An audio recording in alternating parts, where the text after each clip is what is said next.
시청자 여러분 안녕하십니까. 여의도 넘어 닭간다 플러스 김철근입니다.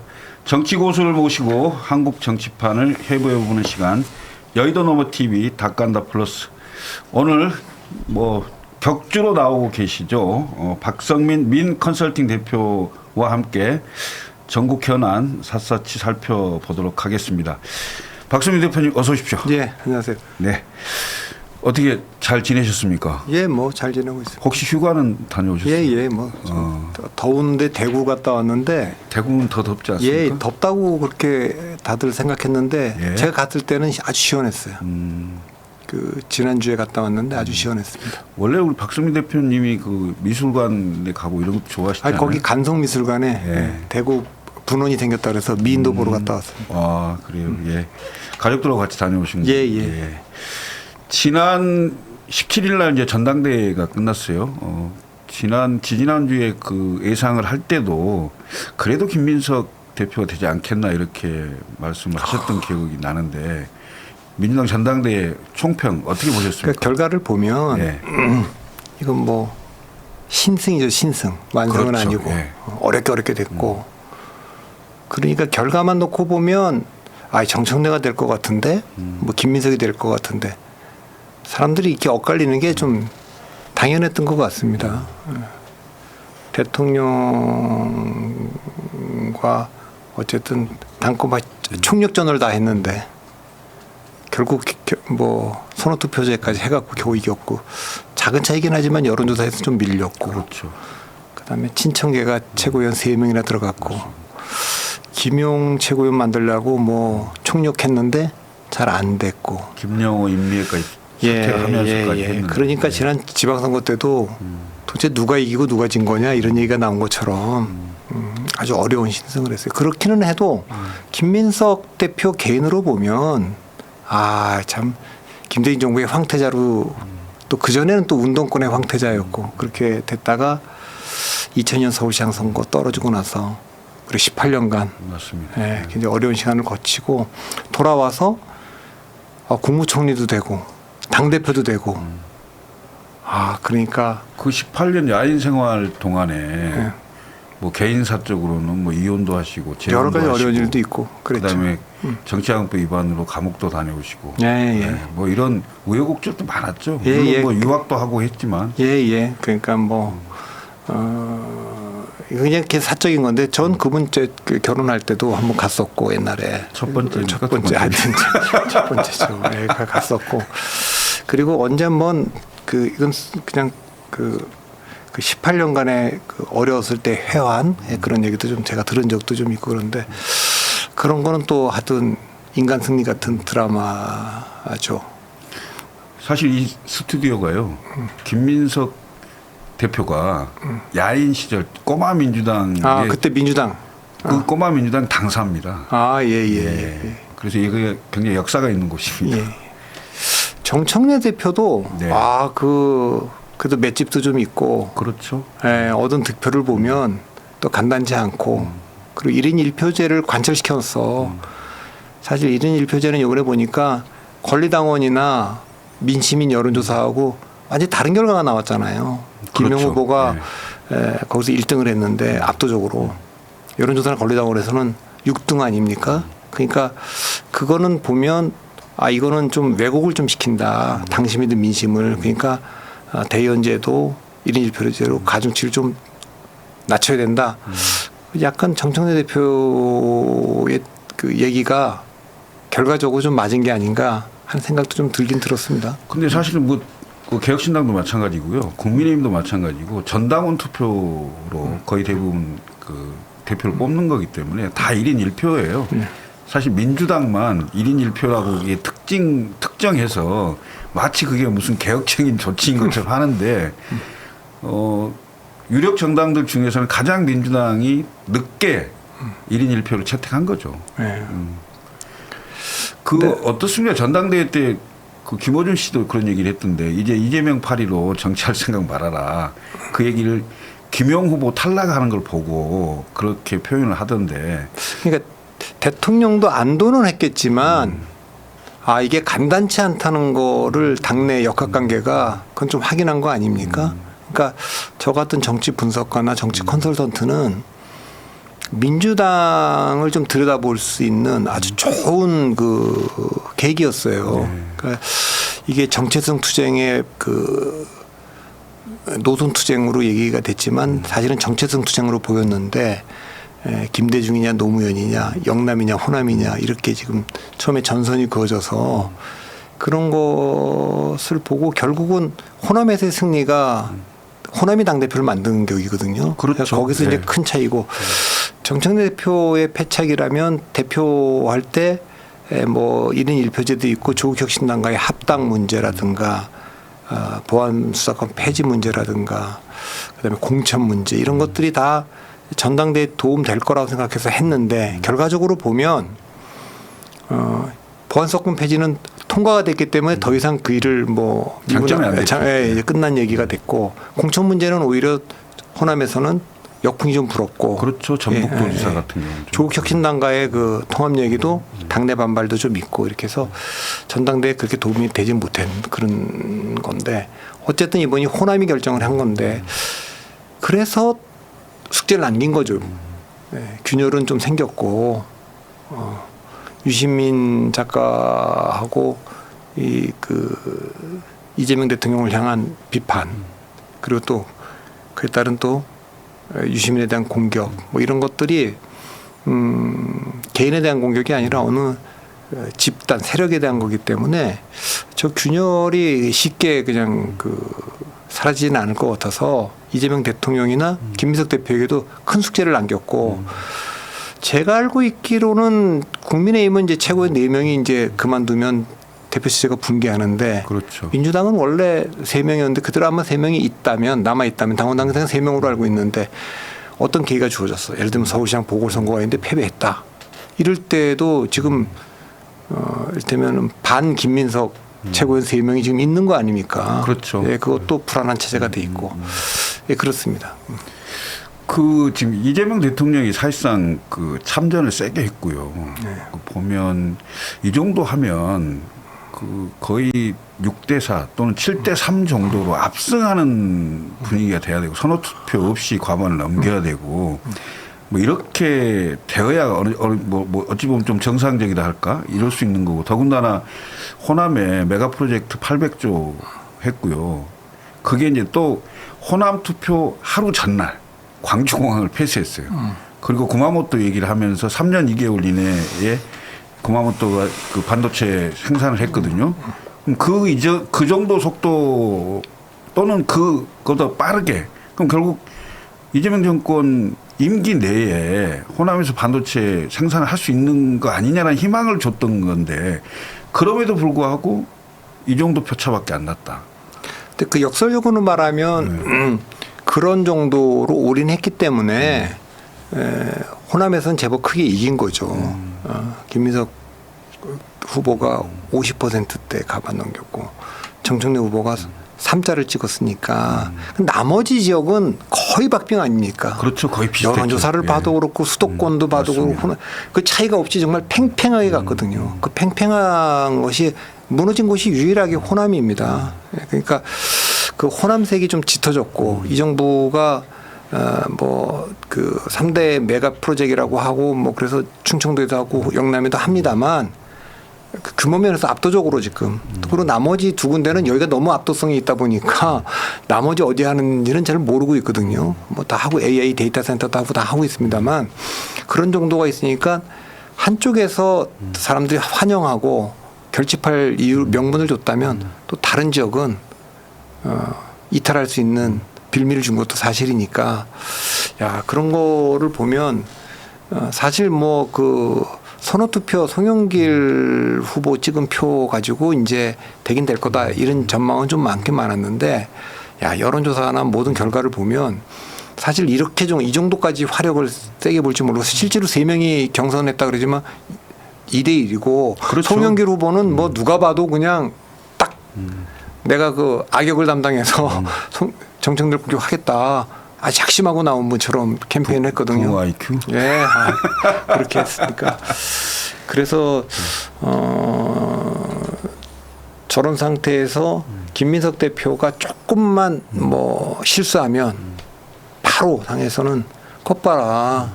그러니까 저기 정청 대표 했었어야 되는 거 아니냐 이런 얘기가 나올 수가 있기 때문에 굉장히 지금 무거울 겁니다. 근데 그 김민석은 이제 이른바 이재명 정부의 성공을 위해서 그다음에 당청 간의 원팀 뭐 이런 얘기를 많이 했는데 지금 일각에서는 이런 얘기가 있습니다. 명청대전으로 이재명 대통령의 내임덕이 올 것이다. 정청래 대표가 되면. 근데 오히려 김민석 대표가 되면서 아까도 말씀드렸지만 18년의 야인 생활을 끝내고 총리가 되고 당대표가 되면서 이게 더 큰 용꿈을 꿀 수 있는 이런 위치까지 간 거 아닙니까? 그러면 결국은 김민석의 용꿈과 이재명 대통령의 어떤 그 전국 운영 사이에서 이재명 대통령의 지지율이 높으면 상관이 없겠는데 지지율이 하락하는 상황이면 오히려 더 내임덕이 앞당겨지는 상황이 생기지도 않을까요? 그 김민석 대표의 대권 뭐 의지 이런 거는 뭐 지금 얘기하기는 조금 이른 것 같고 지금 대목에서 우리가 얘기해 볼 수 있는 거는 정청래 대표가 됐을 때와 김민석 대표가 됐을 때 뭐가 좀 다를 거냐. 박근혜 대통령 당시에요. 박근혜 대표 당시에 항우여 대표도 있었고 김무성 대표도 있었습니다. 그렇죠. 네, 그런데 김무성 당대표 체제는 지금 뭐 그 정청래 대표가 많이 됐다면 뭐 그 정도로 시끄럽지는 않았겠지만 일종의 이제 그 약간 뭐 갈등이 좀 있었던 거 아닙니까? 근데 김무성 대표 때 장점은 또 뭐냐면 뭐 일이 좀 잘 안 되면 청와대는 글쎄 우린 그렇게 하려 그러는데 당에 저 김무성이 저러고 있다. 또 반대로 김무성 대표한테 이거 왜 이렇게 안 됩니까? 그러면 글쎄 우린 그거 하려 그러는데 청와대가 좀 저러고 있다. 실제는 몰라도 그 당대표와 대통령 사이에 약간의 긴장 관계가 있다고 하면 좀 핑계를 좀 댈 수가 있죠. 그렇죠. 근데 이제 그 전에 이제 항우여 대표가 하셨는데 항우여 대표는 그 뭐 청와대의 뜻이 반영된 그 뭐 되기는 뭐 이제 총선 직후에 그러니까 대통령 되기 전에 됐습니다만 그렇기 때문에 좀 그분은 좀 자동문 같이 거기서 뭐 막히는 게 없이 청와대의 뜻이 그대로 다 관철되는 거거든요. 청와대의 뜻이 그대로 당으로 관철된다는 건 어떤 의미가 있냐면 어떤 이슈가 벌어져도 그걸 당대표의 의사로 보지 않는 거예요. 이건 뭐 다 청와대가 시켜서 한 거다. 이렇게 되니까 바로 청와대가 이제 부담을 느끼게 되는 거죠. 이게 뭐 그런 면에서 지금 정청래 대표가 됐다면 정청래 대표 쪽에는 우리도 그렇게 하려고 그러는데 지금 처음한테 생각이 좀 다른 것 같다든지 청와대도 우리도 그렇게 하고 싶다. 근데 당 쪽에서 조금 막고 있다. 뭐 이런 얘기가 되는데 이게 지금 원팀이잖아요. 김민석 대표하고 병이 완전히 그래서 이제 김민석 대표가 하는 얘기가 자기 얘기가 없고 청와대 얘기를 그냥 그대로 전달하는 식이 되면 리더십이 대통령 되기는 어렵죠. 오히려. 왜냐하면 제가 늘 하는 얘기가 대한민국이 왜 집권 여당 대표가 대통령 후보가 대통령이 되지 못하고 총리 출신이 되지 못했는가. 박근혜 대표만 대통령이 됐죠. 박근혜 대표가 이명박 대통령 때. 그건 아니죠. 끝났을 때 비대위원장을 좀 한 거고. 그다음에 대표도 했죠. 언제 대표를 했죠? 한 적이 없죠. 대표했죠, 대표.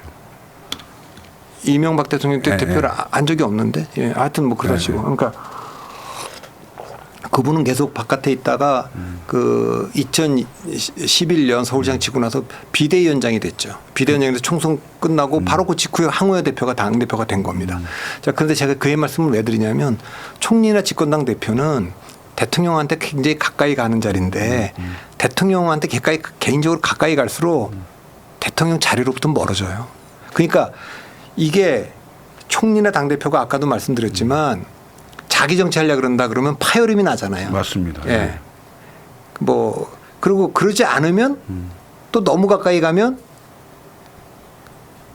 자기 브랜드를 만들 수가 없는 거예요. 그렇죠. 예, 그러니까 굉장히 어려운 자리거든요. 근데 지금 김민석 총리가 총리도 하고 이제 그 당대표까지 됐으니까 누가 봐도 이재명 이후에 민주당의 그 당권파들의 대권 주자다 이렇게 볼 텐데 그 자리가 역사상 모든 사람들이 거쳐간 자리지만 총리하고 여당 집권당 대표 대통령 하기 진짜 어려운 자리입니다. 그렇죠. 왜냐하면 그 대통령의 지지율이 높았을 때 얘기고요. 또 지지율이 낮았을 때 차별화를 한다고 했을 때 차별화는 또 쉽지 않은 그런 상황이죠.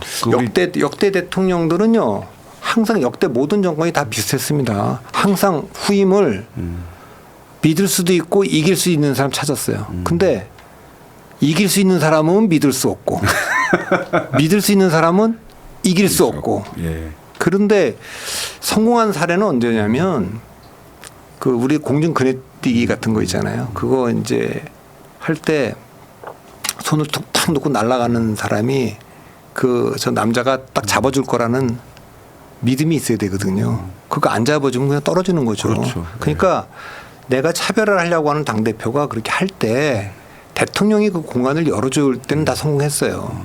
근데 그 공간을 닫아버리면 그건 어렵거든요. 그건 좀 지금 오늘 할 얘기는 좀 이런 얘기긴 합니다만 좀 지켜봐야죠. 예, 그 방금 말씀하신 그 이명박 그 재임 기간 동안 박근혜 의원이 대표를 하신 적은 없다고 제가 좀 착오가 있었던 걸로. 그건 없죠. 아 저는 그거 뭐 한참 전부터 알고 있었습니다. 네? 2004년부터 2006년까지 그러니까 그 전에 한 거죠. 예. 노무현 대통령 때 한 거예요. 비대위원장은 잠깐 했죠. 선거 이끄는 비대위원장 했고. 뭐 개정하고 이렇게 한 걸로. 예. 예.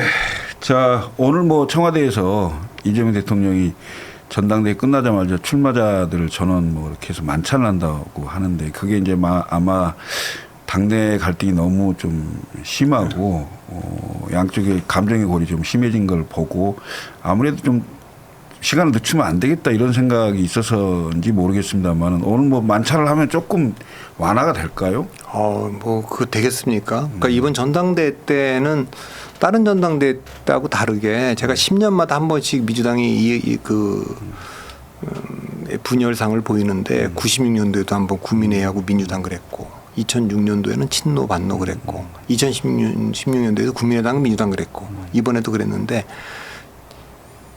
이거 여당일 때가 좀 더 힘든 것 같아요. 대통령이랑 권력이 있을 때가 야당일 때는 뭐 그냥 뭔가 집권해야 되니까. 그러니까 되는데 그래서 그 친노 반노 싸움처럼 친명 반명 이게 생각보다 좀 오래 갈 것 같고 또 이번에는 서로 또 약간 영린을 건드린 측면도 좀 있어요. 아까 제가 말한 정체적 투쟁이라고 하는 것이 누가 먼저 시작했는지 모르지만 이게 처음에 이제 파면 논쟁으로 가면서 적자 논쟁으로 시작했거든요. 맞아요. 그러니까 이게 적통 논쟁이 되니까 김민석은 자기는 뭐 DJ 퀴즈다라고 딱 선언했고 정청래 자기는 노무현 퀴즈다 이렇게 하다 보니까 완전히 그게 된 거예요. 그러니까 이게 민주당이 그전에는 뭐 김대중 정신, 노무현 정신, 뭐 또 거기다 김근태 정신을 계승하는 당이다 이렇게 됐었는데 이번에 아주 정면 충돌을 했기 때문에 이게 뭐 밥 한 번 먹는다고 될 일이 아니고 그리고 또 투표 결과도 호남의 그 강력한 지지로 지금 탄생한 당대표 아닙니까? 지금 나머지 지역에서는 지금 사실 굉장히 박빙이었습니다. 수도권 같은 경우 보면. 그래서 쉽지는 않을 것 같습니다. 오늘 이제 뭐 최근에 대통령이 뭐 야당 의원들하고도 골프 회동도 하고 뭐 견역했다 그러는데 지금 야당 의원들 참여시켜서 뭐 개헌하는 것보다 더 어려운 게 여당 의원들 마음 달래고 이탈하지 않게 하는 게 더 어려운 숙제 같이 보이는데 혹시 그 뭐 오늘 당장이 아니겠지만 그 앞으로 있을 개각이나 이런 때 당 대표에서 낙선하신 분들 뭐 송영길 의원이라든지 정청래 의원한테 그 국무위원이나 내각에 참여할 기회를 뭐 제안을 할까요? 뭐 그런 얘기도 일각이 들리는데. 그건 이제 송영길 대표는 그 전부터도 좀 뭐 외교부 장관 얘기도 좀 뭐 하마평에 있고 막 그랬는데 그건 잘 모르겠습니다. 그런 것도 하려 그럴지도 잘 모르겠고 정청래 대표 입장에서 보면 자기가 어쨌든 당원들이나 이 대중들하고 직접 접점을 넓혀가면서 하는 걸 원하지. 지금 그 얘기는 김민석 대표한테 서울시장 나갈 거냐 묻는 질문하고 비슷한 거여서 제가 그전에도 서울시장 얘기가 김민석 후보가 좀 얘기될 때 이 여의도 너머에서 꽤 제법 됐는데 아마 안 나갈 거다. 그래서 왜 안 나가냐 그렇게 묻길래 그때 제가 그랬어요. 김민석 후보가 2000년 서울시장에 도전했던 거는 서울시장 하고 싶어서가 아니라 대통령 하고 싶은데 체급을 좀 키우려고 나가려고 그랬던 거다. 근데 지금 뭐 국무총리인데 국무총리면 당대표로 가겠지. 그 서울시장을 거치냐. 서울시장 안 가도 대권주자가 될 수 있다. 똑같은 얘기를 제가 드리고 싶은데 정청래 대표가 이미 당대표를 했잖아요. 정청래 대표가 뭐 서울시장을 도전하려고 그럴지 또 이런 건 잘 모르겠지만 대권으로 가는 길에 입각하는 게 더 도움이 될까? 별로 그 판단 안 할 것 같고 저한테 물어봐도 별로 그건 도움이 안 될 것 같다. 괜히 뭐 청문회 과정에서 당에서 도움도 안 받는데 오히려 더 약점만 노출되고 그 뭐 저는 선출직으로 계속 가지 그 지명직은 안 할 것 같다라는 게 저의 그냥 뭐 예상입니까? 이게 뭐 하여튼 추측입니다. 하여튼 임명직으로 그 법무부 장관에 지명됐던 조국 전 대표의 사례를 보면 장관으로 하는 게 꼭 좋은 일은 아닌 것 같아요. 보니까 저는 조국 그분이 그때도 제가 그래요. 왜 그분은 선출직으로 도전하지 않고 임명직 간지 모르겠습니다. 네, 해수부 장관을 지냈던 노무현 전 대통령 같은 경우에는 그 장관직을 딛고 일어서면서 또 정책 제기의 발판을 삼기도 했는데요. 하여튼 뭐 그런 일각의 얘기들이 있다라는 말씀 좀 드리고 싶고요. 이재명 대통령 지지율이 호전될 기미가 잘 안 보이는데 전당대회 끝나고 이제 김민석 대표가 됐으니 본인도 뭐 자기가 대표가 되면 10%는 올리겠다 이렇게 했는데. 근데 그건 당 지지율을 당 지지율이 그렇게 올라갈 수 있습니까? 저는 뭐 무슨 얘기인지 잘 모르겠던데. 대통령 지지율이 올라갈 모멘텀이 별로 보이지는 않아요. 보니까 지금 뭐 부동산 문제가 확실하게 해결될 기미가 보이지도 않고 그다음에 주식 시장도 여전히 뭐 널뛰기 장을 갖고 있는 상황이고 그렇다고 해서 공소 취소나 뭐 개헌을 포기하는 것 같지도 않고. 그러니까 이제 미국하고도 지금 동맹 간의 잡음도 좀 있지 않습니까? 맞습니다. 예. 자 그렇게 보면 거기다가 그 민주당 전당대가 있었기 때문에 민주당 지지층들의 가표집도 좀 있었을 겁니다. 그렇죠. 그런데 이제 제가 보는 이제 지금이 그럼 아주 빨간불이 들어온 정도의 위기냐 그건 잘 모르겠지만 경고등은 계속 들어왔죠. 세 가지 지표가 중요한데 1차 위기죠 그게. 그 전화 면접 ARS로는 이미 그렇게 뒤집어졌습니다만 전화 면접에서 이른바 데드크로스라고 얘기하는 그렇죠. 긍정과 부정이 바뀌는 거. 갤럽 조사에서 지난주에 처음으로 바뀐 거 아닙니까? 긍정 44, 부정 46. 이 지표가 하나 일단 중요하고요. 두 번째는 대통령 지지 득표율. 대선 때 득표율보다 3% 이상 더 낮아지면. 지금 3% 이상 낮아졌죠. 네, 그때 이제 그때 한 49% 정도 49%, 얻었다. 근데 46 아래로 내려온 거 아닙니까? 그 얘기는 3%는 왜 잡아주냐면 여론조사에는 모름무응답이 좀 있기 때문에 원래 한 것보다 좀 더 올라갑니다. 투표로. 그래서 그 정도를 보면 그 얘기는 뭐 어떤 의미냐면 대통령 선거 때 찍었던 사람들 중에도 일부가 이탈하기 시작했다. 이렇게 생각이 되고. 세 번째 지표는 정당 지지율보다 낮아질 때. 그 갤럽 기준으로 보면 정당 지지율은 41이었고 대통령 지지율은 44였으니까 아직 그거는 안 뒤집어진 겁니다. 근데 그때가 오면 이건 민주당 지지하는 사람들도 대통령 잘 못한다 이렇게 얘기하는 거 아닙니까? 그렇기 때문에 지금은 확실히 그 경고등은 들어와 있고 여기서 좀 더 내려가면 정말 이제 그 어려워지는 거죠. 반등을 시킬 수 있는 건 이거 부동산 문제나 주식이나 이런 민생 문제가 힘들고 뭐 동맹 관계라든가 이런 게 다 지금 흔들리고 있는 거라 뭐 점수를 딸 만한 게 없어요. 그러니까 보안 사건도 여론의 반대가 굉장히 많았는데 그 폐지 반대 여론이 60%를 넘고 찬성 여론이 굉장히 낮았는데도 밀어붙인 거 아닙니까? 저거 이제 앞으로 여러 가지로 그에 따른 후과가 나타날 텐데 다들 그 뭐 법무부 장관도 또 뭐 그 자문위원장도 이거 지금 겁도 안 납니까? 이거 이렇게 해도 되는 겁니까? 이렇게 한 건데 그 다음에 뭐 부동산 하듯이 땜빵으로 이걸 계속 할 수가 없잖아요. 땜질하듯이 그렇게 하면 신뢰가 떨어지고 그런 거기 때문에 그렇게 모르겠어요. 이걸 반등시키려면은 쇄신을 해야 되는데 쇄신이라는 건 당정청 쇄신 보통 얘기하는데 총리 얼마 전에 바꿨잖아요. 그렇죠. 그러면 이제 뭐 여긴 장관들 일부 이제 법무장관 나갔으니까 거기에 이제 일부 있을 수 있고 지금 전당대회 이제 했으니까 네. 청와대가 바뀌면 조금 이제 그동안의 기조에 우리가 국민의 소리에 조금 기울이지 못했거나 그 비판에 우리가 좀 우리가 호응을 못했다 이러면서 청와대를 개편하는 거가 카드로 남아 있는데 대통령 할지 모르겠습니다. 인력풀이 많지 않아서. 근데 그 보통 이제 그 역대 정권에서도 대통령 지지율이 좀 떨어지거나 대통령이 엄청난 위기 상황에 오면 꺼내는 게 개헌이잖아요. 아니나 다를까 방금도 말씀하셨는데 그 야당원들하고 골프도 치고 하면서 이제 개헌 얘기가 술술 나와요. 그런데 이제 그 조정식 의장도 개헌 얘기하면서 연임 관련해 갖고 아니 그건 국민의 뜻이다. 국민이 결정하면 뭐 이렇게 판단할 문제다. 이렇게 해서 마치 연임을 할 것처럼 이런 얘기도 나오고 있고요. 그다음에 대통령이 김태호 의원 같은데 김태호 의원하고 골프 치면서 내 임기를 단축해서라도 개헌을 하고 싶다.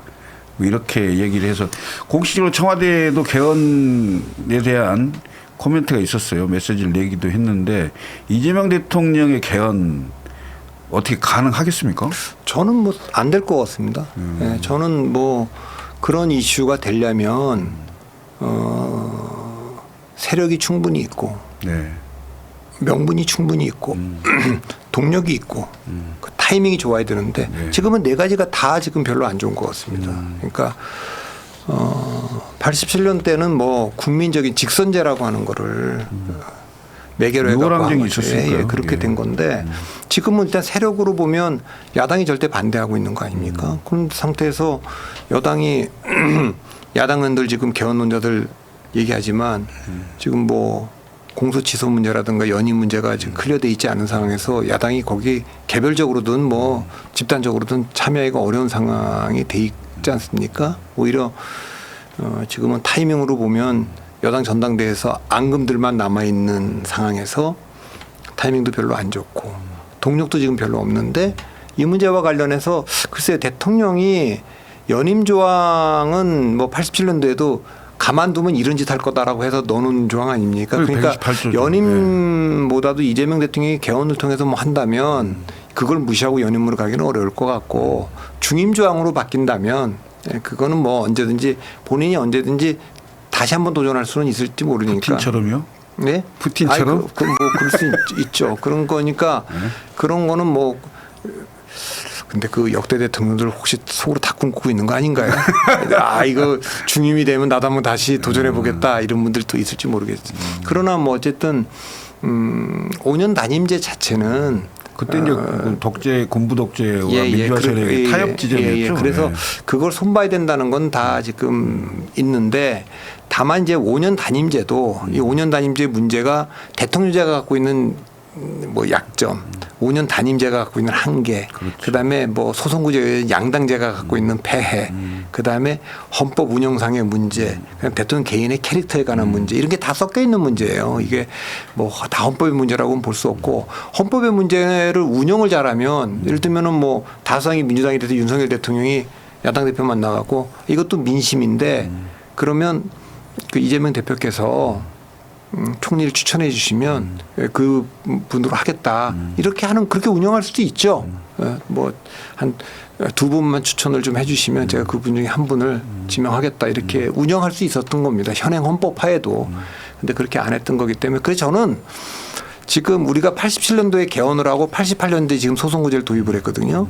이렇게 들어왔기 때문에 나갈 때도 그 길로 나갔으면 좋겠어요. 선거구제를 먼저 바꾸고 그다음에 개헌을 했으면 좋겠어요. 그래서 지금 한국 정치가 지금 막혀 있는 게 지금 국민의힘도 그렇고 민주당도 그렇고 아 저분들 왜 저 같은 당에서 저러고 있을까 싶은데 좀 그 당에 지금 다 사로잡혀 있고 당심이라고 하는데 그래서 거기다가 극렬 지지자, 강성 지지자들한테 완전히 포위되어 있는 거죠. 그래서 네. 이거를 다 좀 하려면 다당제를 좀 했으면 좋겠는데 저는 개인적으로 한 선거에 4명 뽑는 중선거제를 계속 주장하고 있는 사람입니다. 그러니까 중대선거구제죠. 중대선거구 보통 중선거구제는 2, 3인, 2, 3인보다 4, 5인. 뭐 아니 사실 4인까지도 중선거구제인데 우리나라에서 오해받을 수 있다고 어느 분도 그냥 그 중대선거구제라고 얘기해달라고 얘기하시더라고요. 근데 왜냐하면 옛날에 한 선거에 2명 뽑는 폐가 있었거든요. 그러니까 저는 비례대표 다 없애고 한 선거구에 그 4인 11대 12대까지는 2명 뽑았죠. 2명 뽑았죠. 예. 그러니까 한 선거구에 그 4인 뽑는 선거구 60곳을 하고 예. 3인 선거구 20곳 해서 300명으로 하자라는 게 비례는 없애고. 비례 다 없애고. 예. 그래서 그 비례대표는 제가 왜 없애자 그러냐면 비례대표는 내각제에 맞는 제도입니다. 그러니까 비례대표라고 하는 건 우리가 내각제는 총리를 직접 안 뽑지 않습니까? 영국 총리나 뭐 일본 총리나 다 정당을 선택하는 거지. 그렇죠. 비례대표도 똑같습니다. 정당을 선택하면 그 후보의 순서라든가 누가 할지는 정당이 결정하는 거 아닙니까? 근데 우리는 대통령도 직접 뽑으니까 뭐 진짜 없앴으면 좋겠고 그 없앤 숫자만큼은 좀 뭐 이렇게 그 농촌 지역 넓은 데다가 의석수를 좀 배치를 하는 것도 좋겠다. 그렇게 가다 보면 그 개혁신당 같은 데도 그러면은 뭐 굳이 저기 들어가서 할 필요 없고 여기 독자적으로 갈 수 있고 그리고 이제 그 뒤에 이제 헌법 좀 바꾸자 그러면 헌법에는 결선 투표제를 좀 두면 좋겠고 그리고 좀 운영하다가 이런 다당제는 내각제가 좀 더 잘 맞는 것 같다 그러면 얼마든지 내각제를 할 수도 있고 그래서 지금은 조금 뭐 한다면 저는 저 개인적인 생각은 한국 정치의 가장 큰 폐 2개를 꼽으라 그러면 첫 번째 소송구제고 두 번째 그거의 선출권을 당원들한테 극렬 당원들한테 지금 포획되어 있다는 거기 그렇죠. 때문에 네. 뭐 이 방법이 싫으면 뭐 다른 방법도 있어요. 여러 가지 미국식으로 하는 방법도 있고 그 예비선거제도를 도입해서 할 수도 있고 아니면 유럽의 진성당원제도처럼 정말 제대로 당비 내고 교육받은 몇십만의 당원들이 그 당원 새로 가입하려고 해도 추천도 좀 해주고 그분들이 수기해 갖고 정치인들 후보들도 뽑고 이렇게 하는 건 있겠는데 저는 개인적으로 중대선거구제를 일단 해서 그럼 그 중선거구제 중대선거구제 폐해가 있습니다. 정당 정치를 약화시킨다든가 뭐 포퓰리즘이 그런데 지금은 일단 아주 견고한 이걸 해체시키기 위해서라도 조금 뭐 단발로라도 도입을 좀 해서 이 체제를 해체시켰으면 좋겠습니다. 중대선거구제를 하게 되면 가장 이제 그 우려되는 게 그 대통령을 배출한 정당이 단독 가반이 불가능한 상황이 되는 거잖아요. 그러면 반드시 연정을 하게 돼 있는 구조가 되지 않느냐라는 건데 그 대통령제가 과연 그러면 중대선거구제가 맞냐? 근데 제가 얘기할 때마다 듣는 건데. 레이파트라는 사람이 쓴 민주주의 유형이라고 하는 그 비교 정책이 아주 명저가 있습니다. 그 세계적으로 민주주의 하는 나라 36개 나라만 있는데 그중에 대통령제를 하는 나라는 7개 나라밖에 없어요. 그렇죠. 예. 그리고 가장 특이한 제도를 갖고 있는 나라는 스위스죠. 거긴 26개 칸톤과 2,000개가 넘는 개마인대 같은 게 있고 이런데 나머지는 다 가는데 다당제하고도 그다음에 대통령하고도 잘 맞습니다. 그러니까 이렇게 또 어디서 또 공부하신 또 학자분들이 대통령제하고 소선구제가 맞고 내각제는 다 엉터리 같은 얘기입니다. 제가 그걸 다른 나라의 예를 제가 안 찾아요. 우리나라 정치가 가장 잘 돌아갔을 때가 언제냐? 다당제일 때입니다. 그러니까 87년도에 직선제를 도입했는데 소선구제를 도입 88년에 했는데 이 4당 체제가 된 거예요. 맞아요. 그 일로 삼김에 지역중 냉주가 해서 정치가 이때 제일 잘 돌아갔어요. 그래서 단 한 건도 국회 단독 처리가 없었죠. 남북 기본합의서 네. 만장일치 통과입니다. 다. 그거 아실 거 아니에요. 그때 그때 보셔서 알겠지만 원내 총무 매일 사자 원내 총무 회담이 그렇죠. 매일 열렸어요. 맞습니다. 그분들이 매일 주거니 받거니 어떤 건 민정당이 평민당하고 어떤 건 통일민주당하고 어떤 건 또 신민주공화당하고 아니면 또 야당이 또 이렇게 다 한 거 아닙니까? 그리고 92년도에도 총선 딱 했을 때도 국민당이 또 31석을 했지 않습니까? 96년도에도 4당 체제 아닙니까? 그러니까 소선구제였지만 그땐 지역주의가 있었기 때문에 그렇게 됐는데 2000년부터 완전히 일로 삼김이 물러나고 양당제가 되면서 문화정치가 완전히 엉망이 됐습니다. 그리고 2000년 이후에 도입했던 모든 정치 개혁은 전 다 실패했다고 봅니다. 그러니까 원내 정당화라든가 당원 중심주의라든가 뭐 이런 거 다 실패했다고 봐요. 그러니까 민심을 반영하지 못하는 당심. 그게 무슨 의미가 있습니까? 정청래 대표도 결국 이번에 떨어진 게 당원 주권주의 얘기했지만 그게 민심하고 이반되는 보안수사권 폐지 문제는 민심이 반대하는데 지금 장동욱 대표 국민의힘도 마찬가지 아닙니까? 그래서 저는 이걸 다시 조율하려면 우리가 대통령이 소수 정당인데 연정을 해야 된다 그러면 계속 정치를 할 수밖에 없어요. 그게 훨씬 더 낫기 때문에 저는 그거 한번 봤으면 좋겠습니다. 근데 우리 박성민 대표 얘기대로 개헌도 힘든데 선거구제도 굉장히 힘든 일이거든요. 개헌보다는 좀 쉽죠. 왜냐하면 이거는 법만 바꾸면 되는 거고. 그렇죠. 지난번에도 뭐 200명이 필요한 건 아니니까. 아니 그리고 지난번도 솔직히 지금 제도도 그 어떻게 보면 날치기 통과 비슷하게 민주당이 일방적으로 일방적 통과 그 전에 합의를 했는데 그렇게 했기 때문에 선거법마저도 민주당이 그때 그렇게 일방적으로 했잖아요. 통과한 건데 사실은 민주당이 기득권을 갖고 있는 상황이어서 특히 수도권에 민주당 공천은 거의 당선이라는 공식이 되어 있을 정도이기 때문에 그 이른바 선거구제 중대선거구제 또 중선거구제로 개편을 하게 되면 본인들의 의석수가 준다고 생각하기 때문에 거의 안 한다고 봐야 되는 거 아닐까요? 근데 뭐 지금 어차피 바깥에 조국혁신당이라는 당이 있는 거 아닙니까? 그 이제 어차피 비례정당이니까. 그러니까 근데 저 혁신당이 예를 들면은 공천이 좀 다가오면 여기서 뭐 좀 시끄러워지면 여기서 조국혁신당으로 넘어가서 출마할 사람이 없겠습니까? 또 있을 수 있죠. 그래서 민주당은 조국혁신당을 어떻게 할 거냐? 흡수통합이냐? 뭐 지금 얘기 많지 않습니까? 김민석 대표는 역사적으로 거대 정당이 소정당은 다 흡수통합한 거다. 이제 그렇게 하고 있기 때문에 존중을 잘 안 하고 정청래 대표는 그거는 뭐 굉장히 존중을 하는 그 친문의 어떤 상징적인 정당처럼 돼 있는 거기 때문에 그런데 그런 것도 있고 지금 국민의힘도 지금 제가 보면 저렇게 싸우느니 차라리 헤어지는 게 낫지 않을까 싶은 생각도 좀 들어요. 그래서 저는 뭐 중대선거구제를 한번 해보는 것도 지금 그런 다음에 어쨌든 민심으로 좀 다 모든 정치인과 정당이 좀 더 가까이 가도록. 그래서 지금 사실 지금 당원들 뭐 100몇십만 당원들이라 그러지만 그 1,000원씩 내는 당원들 그 유럽식 당원도 아닙니다. 그러니까 그런 이중당적도 갖고 있고 종교계가 뭐 오염도 시키고 막 이렇게 돼 있다는데 저는 그것도 한번 오히려 이재명 대통령이 정치 지도자 연석회의를 소집을 해서 이대로 못 가니까 우리 개헌하고 선거제도 개편 일단 선거구제부터 개편해 봅시다. 개편하면 이미 총선이 다가오기 때문에 이미 갈라질 거예요. 그러면 그 사람들을 모아서 개헌으로 한번 갑시다. 이렇게 할 수도 있는 거기 때문에 개헌의 동력을 얻으려면 저는 선거구제로 먼저 하는 게 낫지 않을까 싶네요. 이재명 대통령이 우리 방송을 보고 우리 박성민 대표의 말씀을 좀 들으면 충분히 가능할 것도 같은데 제가 봤을 때 현실적으로 쉽지 않을 것 같고 그 어떠세요? 그 야당 의원들 그러니까 국회 전 현직 부의장님하고 그다음에 전직 원내대표인 송원석 뭐 아마 의원도 이재명 대통령을 만난 것 같은데 그리고 김태우 의원 골프 치고 이런 야당 인사들하고 일단 소통하는 그 골프로 소통하는 모습을 평가한다면 어떻습니까? 골프는 아마 뭐 트럼프가 치자 그러니까 연습은 좀 하셔야 될 거고. 원래 좋아하신대요. 아, 그래요? 네. 그래서 뭐 할 수는 있다고. 시장 때도 뭐 골프 많이 치고 하셨다던데. 예. 그렇게 할 수는 있다고 보는데 지금 뭐 좀 전에 친 건데 이제 밝혀진 건 좀 나중에 지금 나온 그렇죠. 거죠. 예. 그런데 좀 어려운 얘기 같아요. 그 자체는 좋은 거고 뭐 만나서 얘기도 듣고 허심탄회한 정치의 복원 아닙니까? 예, 그렇게 되면 좋은데. 예.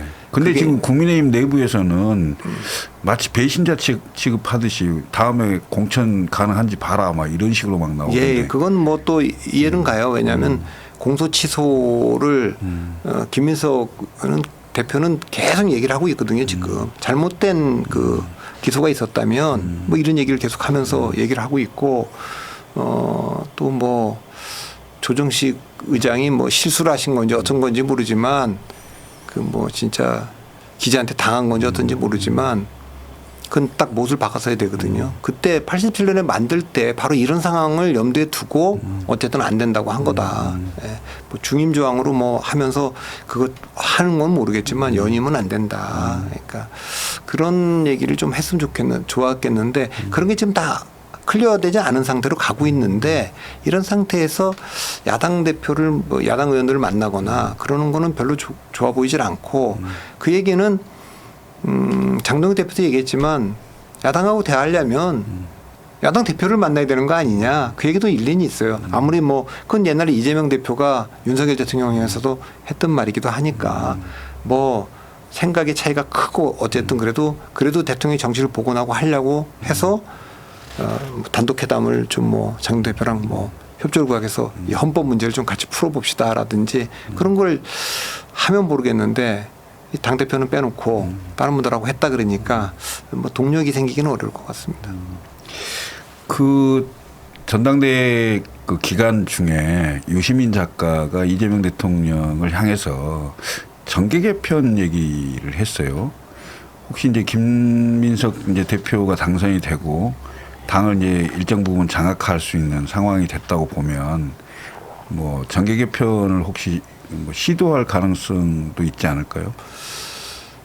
그건 그런 건 늘 상상 속에 있는 거죠. 예를 들면 네. 이제 중도와 중도 보수까지 운동장을 넓히겠다라고 하면서 구조적 다수를 만들겠다 하면서 지금의 민주당의 의석에 더 욕심을 내서 혹시 그걸 기화로 뭐 개헌까지 밀고 가려고 하는 건 아니냐.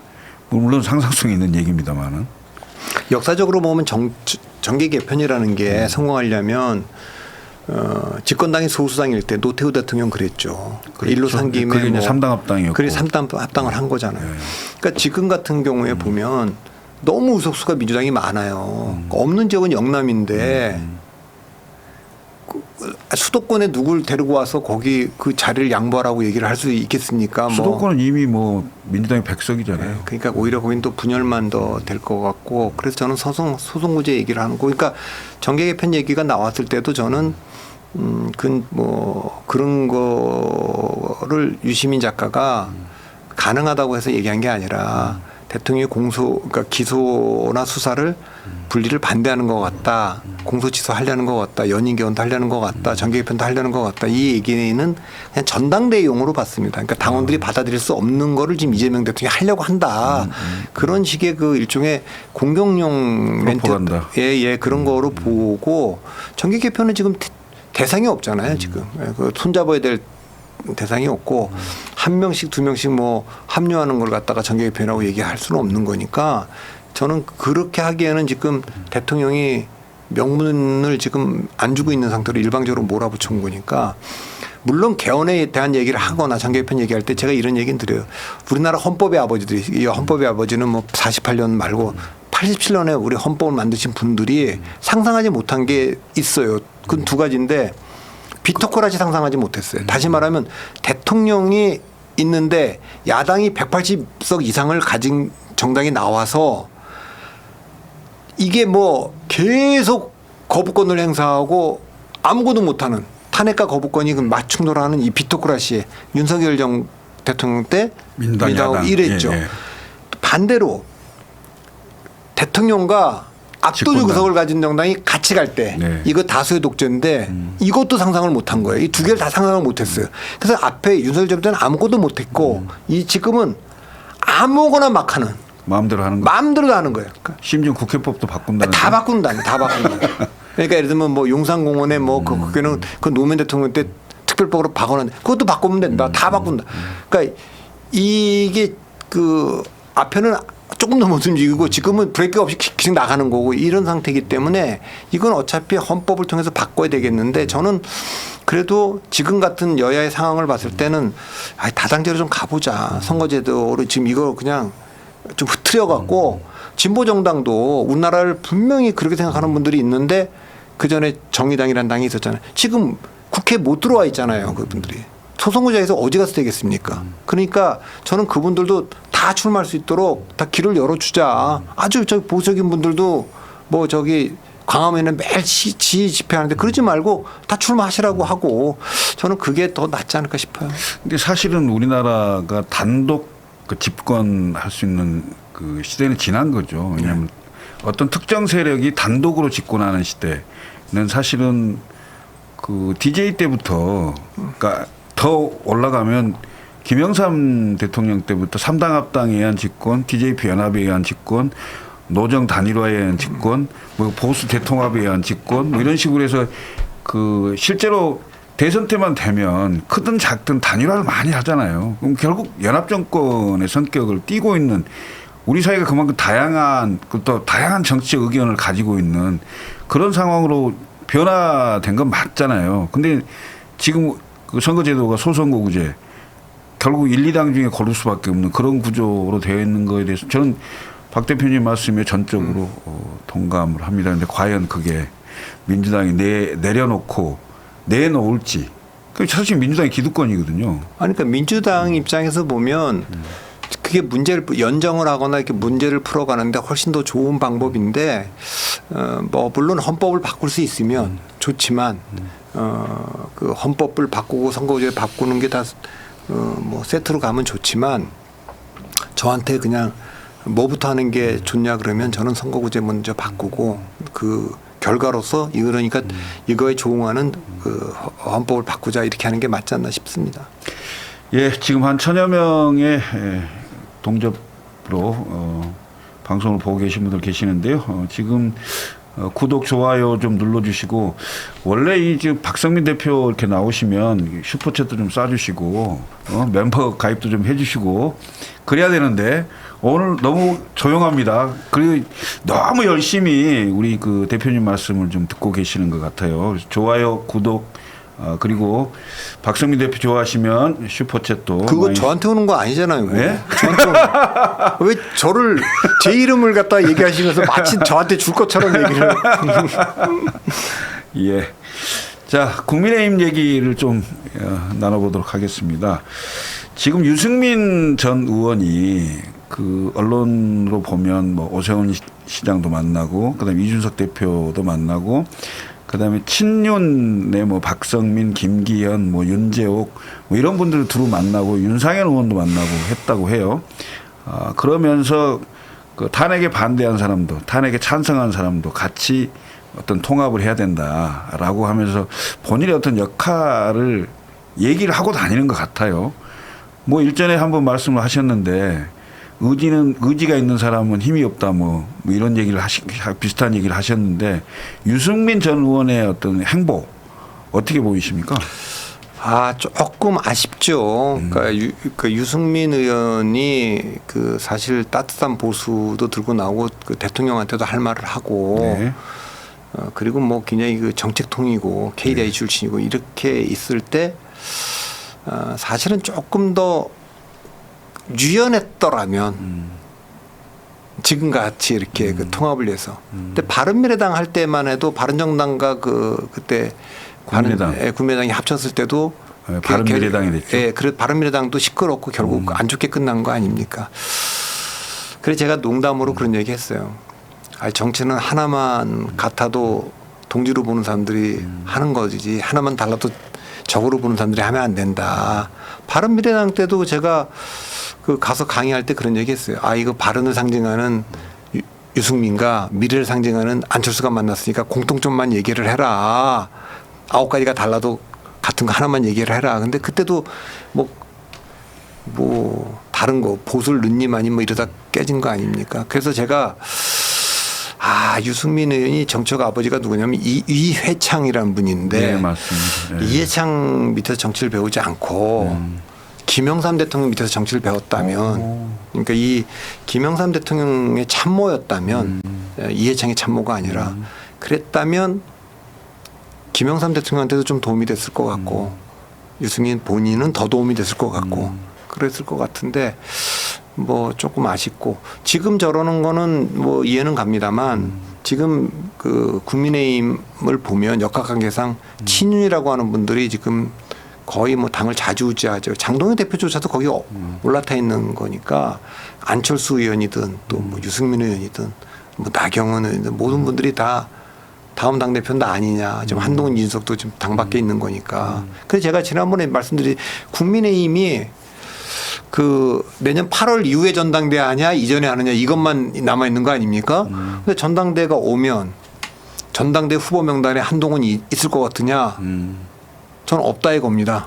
그리고 2028년 그러면 국민의힘 총선 후보 명단에 국민의힘 후보 명단에 한동훈이 있을 것 같으냐? 전 있다 이겁니다.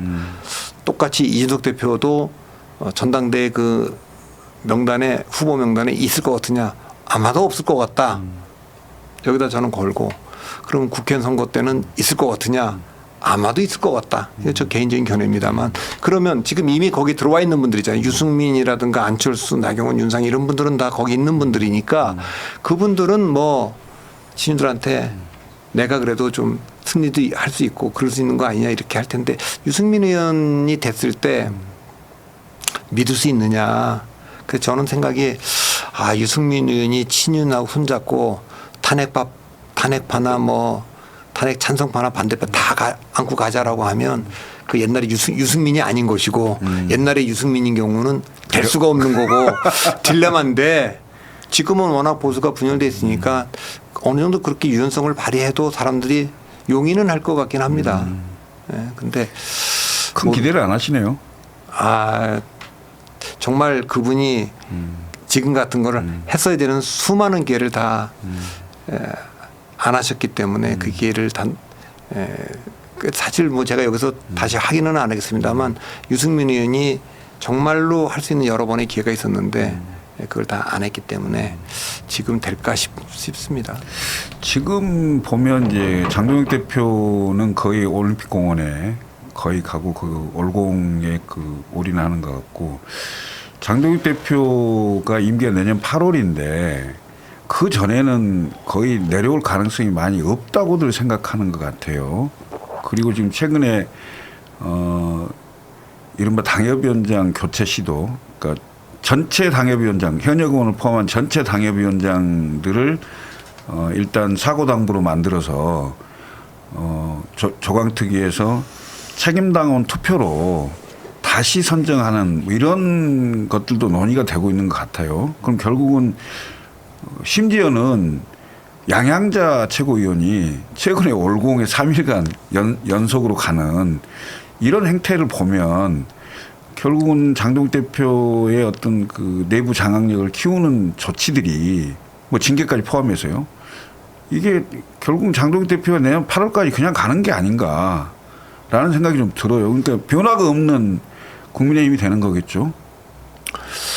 뭐 그거는 이제 8월까지 지금 이제 돌아가는 거 보면 갈 수도 있다고 저는 보는데 근데 장동혁 대표가 알아야 될 게 있습니다. 그러니까 한동훈 대표가 당대표 될 때 전당대에서 63%의 높은 지지로 됐거든요. 네. 근데 그 당원 구조에 큰 변화 없이 장동혁 대표를 또 뽑은 거 아닙니까? 그 민주당도 보면 정청래 대표가 압도적으로 박찬대 후보한테 이겼어요. 그 당원 구조에 큰 변화가 없는데 이번에 이제 김민석을 뽑았습니다. 그 얘기는 뭐냐면 당원이라는 거는 그렇게 뭐 어느 당대표가 어떤 제도를 도입해가 어떻게 만들어 온다고 해서 되는 게 아니라 결국 그때그때 상황에 따라서 특히 선거가 다가오면 선거에서 이길 수 있는 분 선택하게 돼 있기 때문에 장동혁 대표는 정청래 대표가 했던 그 정청래 대표가 당대표가 돼서 공천 과정이라든가 1인 1표제 도입에서 조국 혁신당과의 합당 문제라든가 뭐 보안특권 폐지 문제 수많은 거를 할 때 당대표 연임을 목표로 해서 움직인다는 걸 다 알았어요. 됐습니까? 안 됐잖아요. 그렇죠. 예.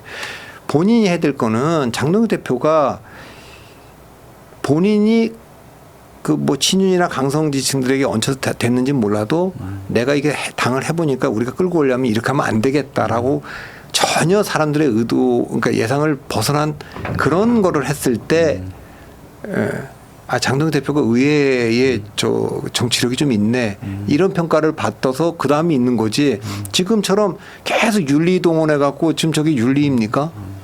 아니 저게 무슨 뭐 진짜 저거 말이야 당내 뭐 그 군동원해 갖고 하는 비상경 같은 건데 그 해당 행위를 하는 분들이 지금 그분들인데 저거 그냥 그대로 가지 않습니까? 그러니까 저는 그런 걸 아무리 해도 내년 전당대회가 8월 이후에 한다?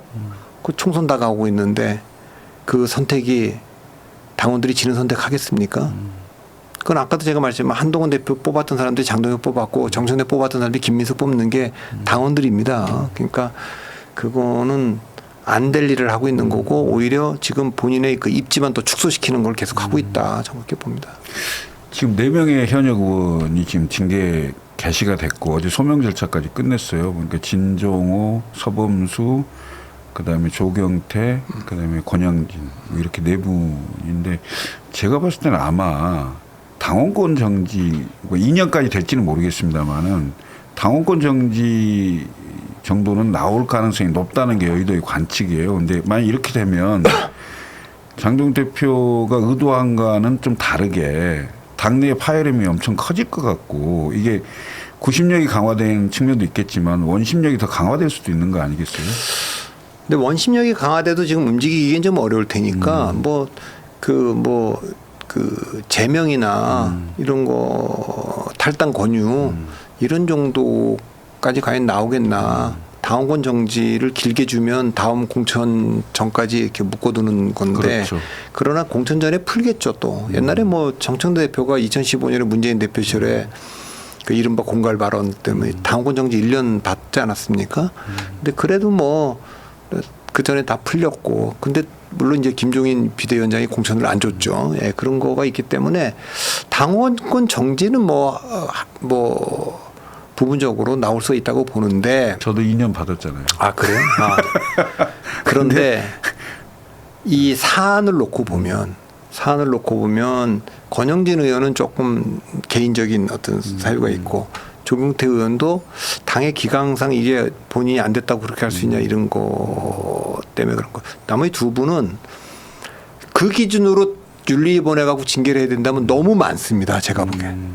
너무 많아요. 그러니까 그래서 그 문제가 있겠죠. 이게 똑같은 잣대로 하는 거냐라고 하는 거기 때문에 뭐 공정하게 한다는 거를 전제하면 뭐 징계를 할 수가 있겠는데 당장 이게 그럼 똑같은 사안에 있는 당권파들이 다 왜 저 사람들 징계하지 않느냐 이런 얘기가 있을 수 있기 때문에 이렇게 하는 것도 저는 장동혁 대표한테 도움이 되긴커녕 장악력이 더 약해지는 거다. 예, 지금 한 천여 분이 보고 계시는데요. 멍이님께서 슈퍼챗을 쏴주셨습니다. 10,000원. 아, 이게 쏜 게 아니라 참. 박성민 대표님, 김철근 사무총장님 항상 응원합니다라는 말씀을 해주시고 너무 감사드립니다. 예, 마지막으로 잠깐 말씀을 좀 더 나눠보겠습니다. 정성호 장관이 사직서를 제출했어요.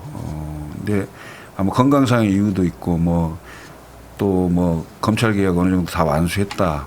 새로운 리더십에 의해서 해야 된다. 이런 얘기도 있는데 정성호 장관의 사직과 그다음에 중소벤처부 장관도 비어 있고 몇 군데 아까 얘기했던 송영길 의원의 외교부 이른바 그 중폭 개각 정도가 될 가능성이 좀 높아 보이고요. 또 쇄신하고 혁신해야 된다면 청와대도 좀 인사가 좀 있을 것도 같은데 이런 인사를 통한 이재명 정부의 어떤 2기의 출범 이런 것들이 좀 효과가 있을까요? 어떤 사람이 올지 모르겠습니다만. 그러니까 대통령이 지금 당은 어차피 이번에 전당대회를 했으니까 그러면 이제 그동안 정부가 주시장에 큰 혼란을 가져왔던 김용범 실장에 대한 얘기가 그분이 굉장히 사실 그 전에 국회 나왔을 때도 딸 문제 갖고 막 약간 흥분해서 그렇죠. 옆에 그때는 전남 도지사이고 있고 했죠. 그때 우상성이 말리는데도 그냥 그렇게 했잖아요. 그냥 그런 분들 그리고 이게 강원지 실장을 포함해서 지금 수석들이 지금 잘 안 보이기도 하고 그런데 조금 약한 게 아닌가. 제가 보기에는 청와대가 대한민국 컨트롤 타워 지금 국내외에 처해 있는 거에 비해서 조금 약해 보여요. 네, 그래서 그거를 조금 할 건지 사실 총리를 한성 총리 한 것도 좀 저는 의외였다고 봤는데 지금 한성수 총리는 안 보이더라고요. 안 보이죠. 그러니까 지금 이 상황에서 총리를 지낸 당 대표가 지금 들어왔기 때문에 자칫하면 이제 당 쪽으로 그냥 목소리가 좀 실리고 그거는 어떻게 보면 청와대에 있는 실장들이 좀 덜 보이는 건 좀 좋다고 저는 생각해요. 그동안 실장들이 너무 앞에서 보였기 때문에 그러나 이제 그래서 저도 일단 정부하고 청와대 좀 인사 여기서 좀 변화를 주는 거는 조금 사람들이 어떤 사람들로 하느냐에 따라서 새신으로 받아들일 수도 있다고 좀 보죠. 어떻습니까?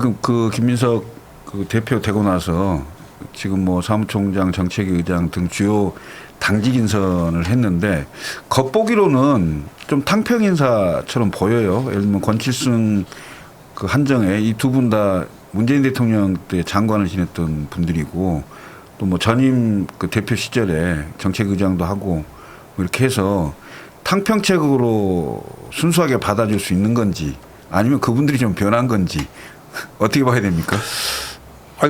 이 전당대회를 하면서 굉장히 본인도 느낀 게 많을 거 아닙니까? 이제 그래서 이제 가는데 사실 장동혁 대표도 되고 났을 때 정책위 의장을 좀 그 온건팔 쓰셨어요. 이제 부산에 있는. 그래서 그때만 해도 기대가 좀 있었죠. 근데 이제 그 뒤에 가면서 그렇게 됐기 때문에 과연 이제 그 김민석 대표가 이재명 대통령과의 관계에서 진짜 룸이 좀 있을지 저는 그렇게 있을 거라 생각하지 않는데 왜냐하면 이재명 대통령이 그 김민석 대표가 좀 뭐 사실 중심이 되면 스포트라이트를 당대표가 많이 받는 거를 지금 집권 뭐 2년 차에 허용하겠습니까? 그런 것들이 늘 역사상 당대표, 집권 당대표하고 대통령 사이에 있어 왔던 거기 때문에 그걸 조심할 거고 그래서 저는 그런 모든 것들이 그 청와대 중심으로 돌아가요. 그래서 청와대에 좀 컨트롤 타워가 좀 정무적으로 정책적으로 좀 더 보강돼야 되는 거 아닌가. 좀 제 눈에는 좀 약해 보이거든요. 그래서 그런 변화가 뭐 있을지 좀 보겠습니다. 예, 벌써 1시간이 넘었습니다. 정말 묻고 싶은 얘기가 너무 많습니다만은 오늘 준비한 방송 이 정도로 마무리할까 합니다. 그리고 다음 2주 후에 우리 박성민 대표 모실 때는 방송 시간을 조금 조정을 해볼까 합니다. 오후 4시로 여러분들이 훨씬 더 편한 시간에 보다 많은 분들이 볼 수 있도록 시간 조정을 좀 해볼까 하겠습니다. 오늘 방송 이 정도로 마무리하겠습니다. 저는 격주마다 나오는 겁니까? 아니면 한 달에 2번입니까? 하여튼 2주 뒤에는 예, 격주입니다. 격주입니까? 예. 대표님 감사합니다. 예. 예.